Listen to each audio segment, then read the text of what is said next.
Hello everyone, this is Arun और स्वागत करता हूँ आपका मैं मैथ्स के फर्स्ट चैप्टर में जो है सेट्स। तो देखिए 11th क्लास की मैथ्स हम सेट्स से शुरू क्यों करते हैं, क्योंकि जो सेट्स चैप्टर है ना, ये बिल्कुल बेसिक चैप्टर है। इसको सीखने के लिए आपको कोई पहले से नॉलेज होने की ज़रूरत नहीं है और ये चैप्टर के जो कंसेप्ट हैं वो आप आगे वाले चैप्टर में भी अप्लाई करोगे। आगे आपका चैप्टर आएगा फंक्शन और रिलेशन, वहाँ पे सेट के कंसेप्ट यूज़ होंगे। एक और चैप्टर आएगा आपका प्रोबेबिलिटी, वहाँ पे भी सेट के कंसेप्ट यूज़ होंगे। तो ये बिल्कुल बेसिक चैप्टर है, इसलिए सारी बुक्स में 11th क्लास की मैथ्स यहीं से शुरू होती है। और दूसरी बात, जो सेट चैप्टर है ना, ये आपको मैथ्स की लैंग्वेज सिखाता है। जिस प्रकार हमारी इंग्लिश लैंग्वेज होती है, हिंदी लैंग्वेज होती है, उनमें लेटर्स होते हैं, वैसे ही मैथ्स में भी कुछ लेटर्स होते हैं, कुछ सिंबल्स होते हैं, वो हम इस चैप्टर में सीखेंगे। तो चलिए स्टार्ट करते हैं। तो सेट्स क्या होता है? सेट होता है collection of objects of a particular kind. किसी भी काइंड के ऑब्जेक्ट्स का कलेक्शन ही सेट होता है ना। और जो कलेक्शन हम लेते हैं वो वेल डिफाइन होना चाहिए। वेल डिफाइन का मतलब क्या है? We can definitely decide whether particular object belongs to our collection और नॉट। मतलब हम ये डेफिनेटली डिसाइड कर सकते हैं कि कोई पार्टिकुलर ऑब्जेक्ट हमारे कलेक्शन का मेंबर है या नहीं है। अगर हम ये डिसाइड कर सकते हैं तो ही हम कहेंगे कि हमारा जो सेट है, जो कलेक्शन है, वो वेल डिफाइन है। एग्जाम्पल देखिए आप, ऑड नंबर्स लेस देन 5, 5 से छोटे सारे ऑड नंबर का सेट, जैसे 1 और 3 हो गया, तो ये एक सेट हो गया। क्योंकि हम 1 को देखकर कह सकते हैं कि हमारी ये कलेक्शन का पार्ट है कि नहीं है क्योंकि ये ऑड नंबर है और ये लेस देन 5 है। 3, क्या 3 हमारे कलेक्शन का पार्ट है कि नहीं है, क्योंकि 3 ऑड नंबर है और लेस देन 5 है।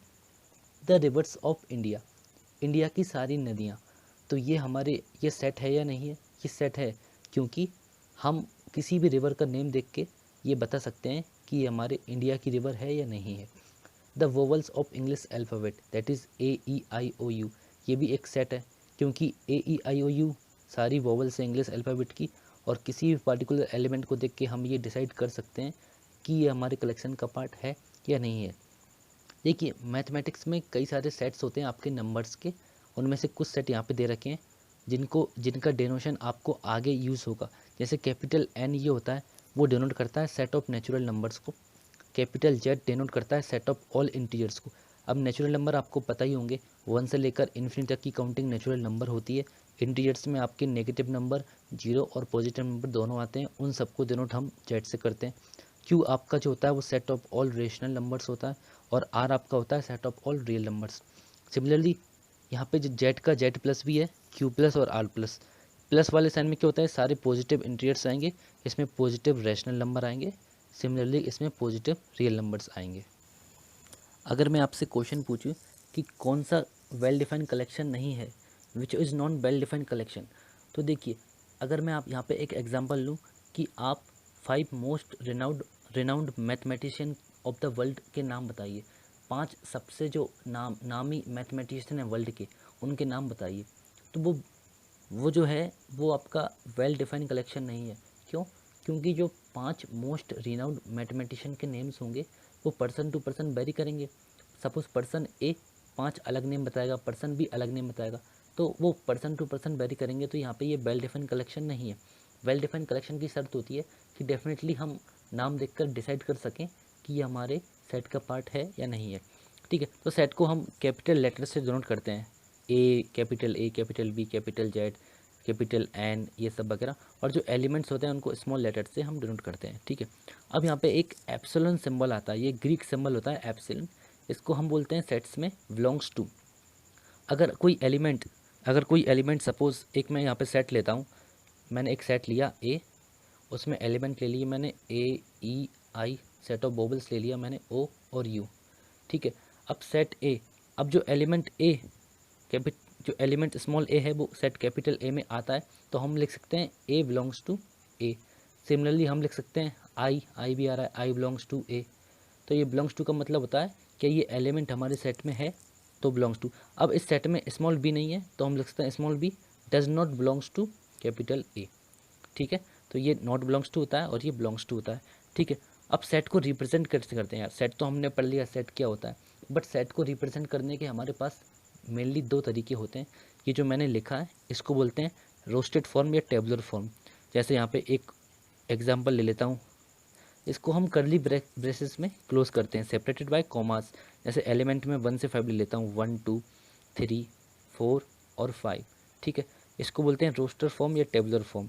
और सेकंड आपका आता है set builder form. Set builder form आपका क्या होता है, सिंगल कॉमन प्रॉपर्टी को सेटिस्फाई करता है। जैसे सेट में सारे एलिमेंट होते हैं, वो एक सिंगल कॉमन प्रॉपर्टी को सेटिस्फाई करते हैं। जैसे इस सेट को अगर मैं सेट बिल्डर फॉर्म में लिखूँगा तो क्या लिखूँगा, देखो यहाँ पे एक एक्स, हम एक वेरिएबल लेते हैं, इसको हम पढ़ते हैं सेट ऑफ ऑल। जो ये करली ब्रेसेस होते हैं इनको हम रीड करते हैं सेट ऑफ ऑल, और इस कॉलन को करते हैं सच डेट। देखिए अब यहाँ पे मैं लिख दूँ A is equal to x such that x is a natural number less than 6। तो इसको मैं पढ़ूंगा A is equal to x such that A is a set of all x such that x is a natural number less than 6। तो वो सारे x आएंगे इसमें कि जो एक्स है वो नेचुरल नंबर होगा और 6 से छोटा होगा। तो क्या क्या आ जाएंगे, 1 2 3 4 5। तो ये 2 तरीके होते हैं सेट को रिप्रेजेंट करने के। तो आपकी जो NCERT बुक है उसमें जो एक्सरसाइज 1.1 है उसका कंसेप्ट ये मैंने पूरा कर दिया है। अब सीधा मैं एक्सरसाइज पे आता हूँ और आपको एक एक क्वेश्चन सॉल्व कराता हूँ। क्वेश्चन बहुत ही ईजी है, आपको मज़ा आएगा, बस बने रहिए। Exercise 1.1 question number 1, which of the following are sets justify answer. हमको बताना है ये स्टेटमेंट दे रखी है, इनमें से कौन सा सेट है और कौन सा सेट नहीं है, उसको जस्टिफाई भी करना है। तो फर्स्ट क्वेश्चन लेते हैं। देखिए, collection of all months beginning with J. सारे मंथ्स का कलेक्शन जो कि जे से स्टार्ट हो रहा है। तो जनवरी आ सकता है, जुलाई आ सकता है। जनवरी और जुलाई 2 मंथ हैं जो जे से, जून, जनवरी जून एंड जुलाई 3 मंथ्स हैं। तो हम कह सकते हैं ये सेट है, क्योंकि हम मंथ को देखकर ये बता सकते हैं कि वो हमारे कलेक्शन का पार्ट है या नहीं है। तो सिमिलरली हम पहचान सकते हैं कि जे से स्टार्ट हो रहा है, इसका मतलब ये सेट है। तो ये सेट है। Collection of 10 most talented writers, 10 most talented writers का कलेक्शन। तो यहाँ पे ये सेट नहीं है, क्योंकि 10 most talented writers person to person vary करेंगे। कोई अलग 10 नाम बताएगा तो कोई अलग 10 नाम बताएगा, तो ये सेट नहीं है। थर्ड देखिए, team of 11 best cricket batsman of the world. Same वही case, 11 best cricket person to person vary करेंगे, तो ये सेट नहीं है। Fourth, collection of all boys in your class. आपकी क्लास के सारे बॉयज़ का कलेक्शन, क्या ये सेट है?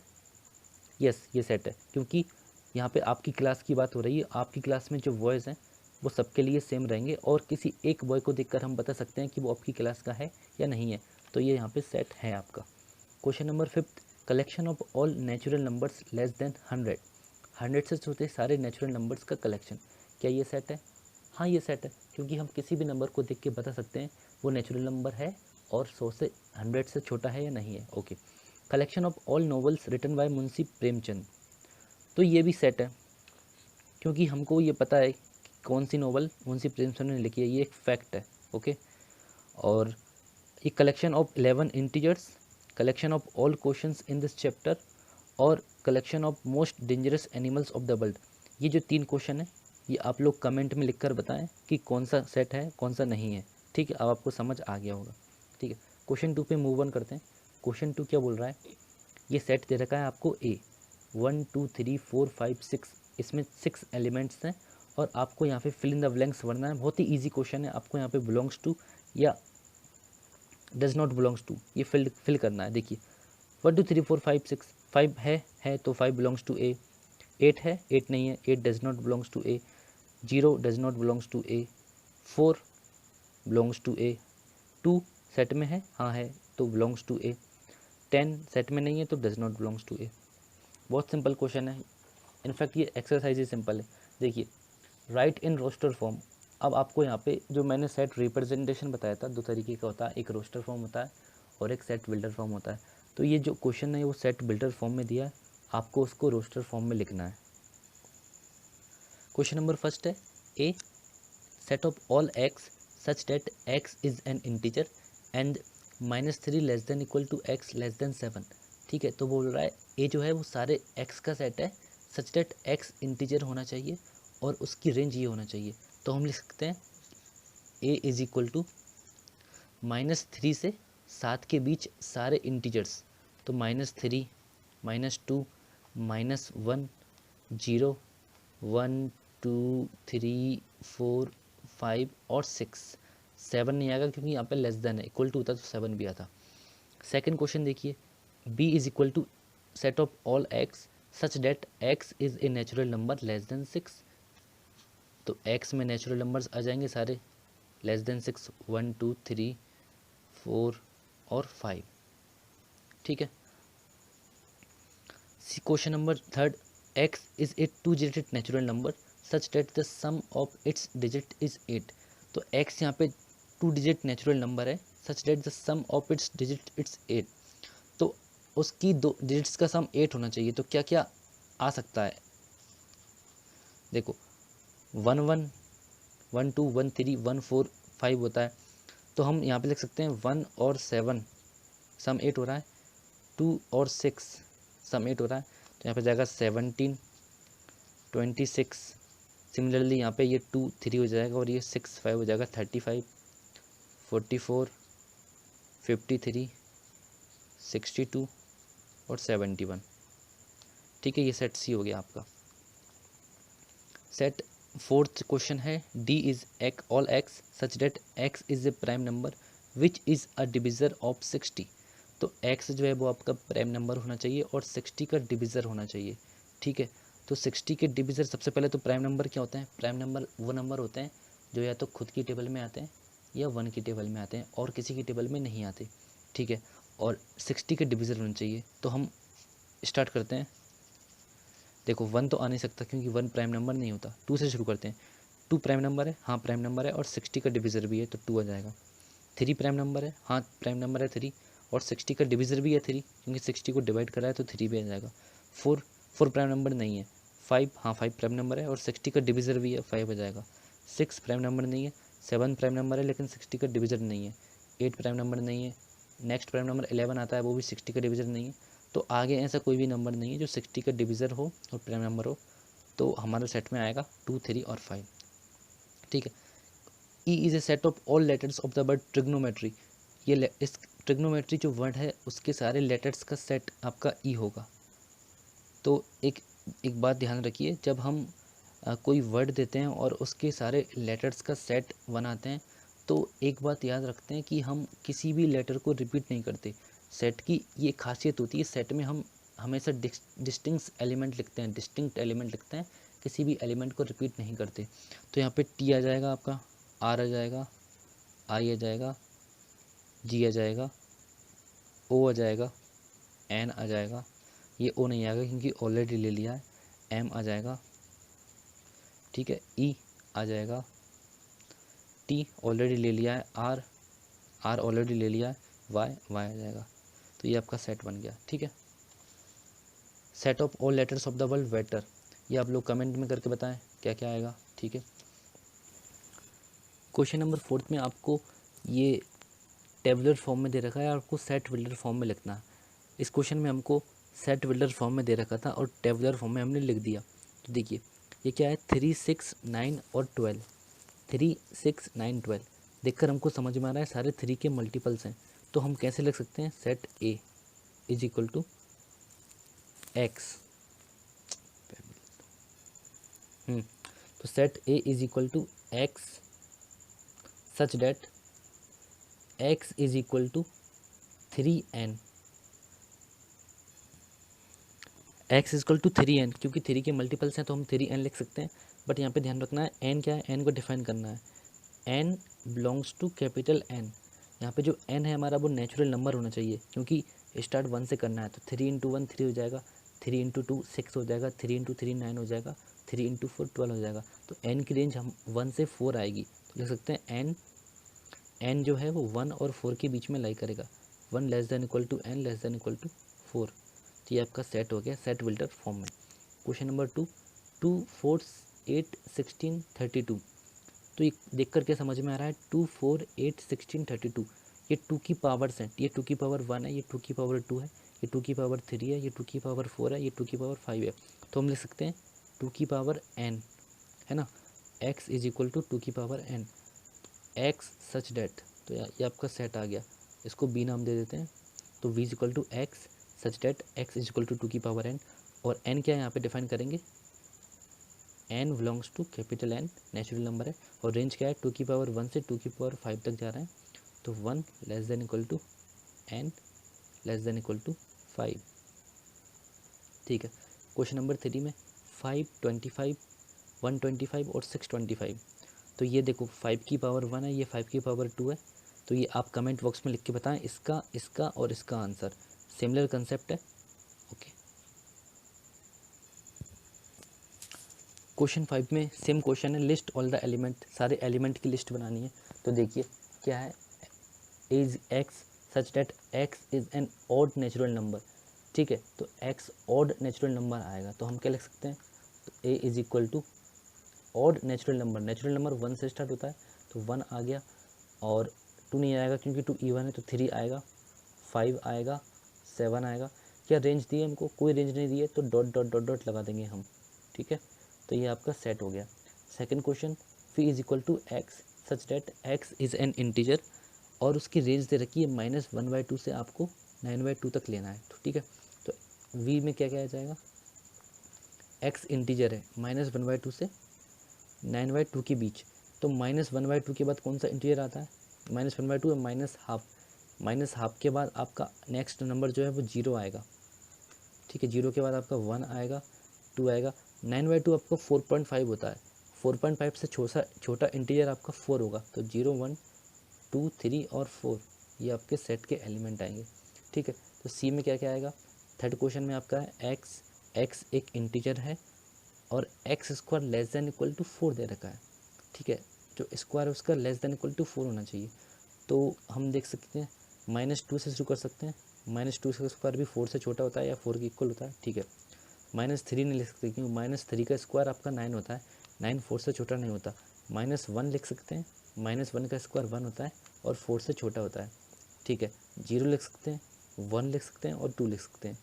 आप चेक कर सकते हैं इन सारे एलिमेंट्स का जो स्क्वायर है वो 4 से लेस देन और इक्वल टू ही होता है। ठीक है, D x is a letter of the word loyal, वो वेरी इजी क्वेश्चन, आपको लॉयल जो वर्ड है उसके लेटर का सेट बनाना है, तो आपका एल आ जाएगा, ओ आ जाएगा, वाई आ जाएगा, ए आ जाएगा।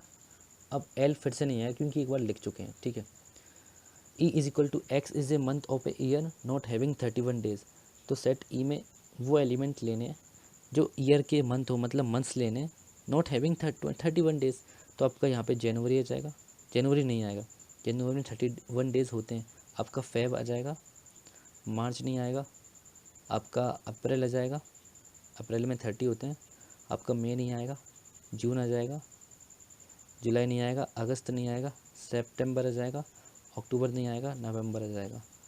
ये आपका सेट बन गया।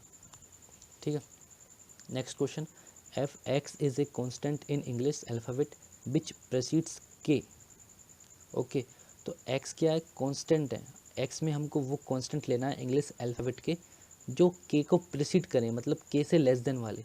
तो एफ में हम लिख सकते हैं, ए आपका वोवेल नहीं आएगा, बी आएगा, सी आएगा, डी आएगा, ई नहीं आ सकता क्योंकि ई वोवेल है, एफ आएगा, जी आएगा, एच आएगा, आई नहीं आएगा, जे आएगा, और के तो लेने नहीं है, तो ये आपका सेट बन गया। ठीक है, तो आपका ये लास्ट क्वेश्चन है एक्सरसाइज 1.1 का, इसमें आपको मैचिंग करनी है। यहाँ पे 4 स्टेटमेंट आपको दे रखे हैं, 1 2 3 4, ये 4 आपको सेट दे रखा है टेबुलर फॉर्म में, और यहाँ पे ये ABCD 4 ऑप्शंस हैं, ये आपके सेट बिल्डर फॉर्म में, तो आपको मैचिंग करना है कि ये जो है सेट A 1 2 3 6 ये किस सेट बिल्डर फॉर्म को मैच कर रहा है। तो ठीक है, ये भी आपके लिए होमवर्क है, आप इसको ट्राई कीजिए और कमेंट बॉक्स में आंसर लिखिए। ये वही सेम कंसेप्ट है, बहुत ईजी क्वेश्चन हैं जो हम पहले देख चुके हैं, सिर्फ वही कंसेप्ट है यहाँ पे। तो ये थी आपकी एक्सरसाइज 1.1। एक्सरसाइज 1.1 में कुछ नहीं है, आपको सेट की नॉलेज होना चाहिए, सेट क्या होता है, वेल डिफाइंड कलेक्शन किसको बोलते हैं, और सेट को रिप्रेजेंट करने के कौन कौन से वेज होते हैं उनको कन्वर्ट करना आना चाहिए, बस यही है। तो नेक्स्ट वीडियो में हम एक्सरसाइज 1.2 के कंसेप्ट्स को डिस्कस करेंगे। Thank you.